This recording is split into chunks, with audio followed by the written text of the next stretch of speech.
My sister always felt the need to one-up me, so I finally found something she couldn't. I was born with a disability, and my parents, David and Caroline, never stopped punishing me for it. As a 4-year-old, they had me tested and found out that I had lower levels of testosterone, so they used my older sister to fix it. One Christmas, when I was 12 and Jess was 15, we both asked for new bikes. She of course got hers. It was bright purple, shiny, had big wheels and everything. Meanwhile, I got a pink t-shirt, and on it read the words, Jess's little bro. Their method was simple. By destroying my self-worth, I would somehow rebuild myself, and therefore restore my masculinity and testosterone. But, as you can probably guess, their method backfired hard. I became ever more depressed and anxious the more they bullied me. Except, they didn't care anymore. Somewhere along the line, their cure turned into harsh favoritism, borderline emotional neglect. One time in school, Jess got a B- on her report card. My parents paid for a custom banner to be put on the house. On it read the words, "Our daughter got a B-" with a picture of her face at the end. And when I came home with straight A's, guess what I got? I'll give you a hint. It's 2 words, and it starts with Jack and ends with poop. And if you guessed Jack Poop, you were wrong, because it's even less than that. Both my parents trashed my room for not getting straight A+.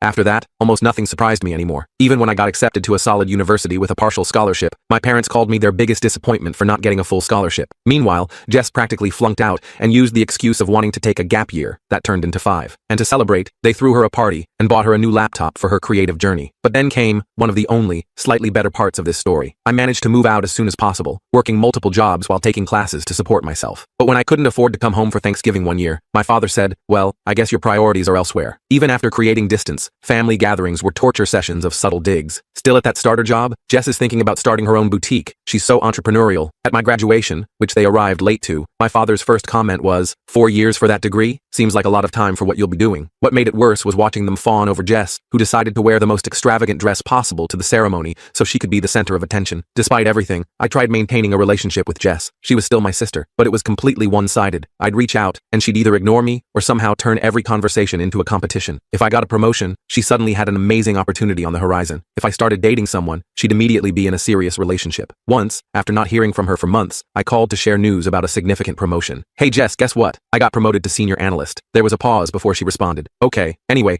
I just got approached by this amazing startup. The salary is probably more than you'll ever make. Of course, the position she mentioned never existed. And when I finally landed my dream job after years of hard work, I made the mistake of mentioning it at a family dinner. Guys, I just got my dream job and, okay, but did you hear about Jess? My mom immediately interrupted. She met a successful entrepreneur with connections everywhere. That man turned out to be Dwight. He wasn't a successful entrepreneur. He worked in sales at a mid-sized paper company. But the way my parents talked about him, you'd think he was the next Elon Musk. Their wedding was an extravagant affair that my parents spared no expense for. Meanwhile, I was still paying off my student loans. But then, I met one of Jess's short-term friends, and what happened next shifted the family dynamic forever, because Jess was not happy. I can't tell you the explanation in this short video. To watch the rest of the video and see what went down, click the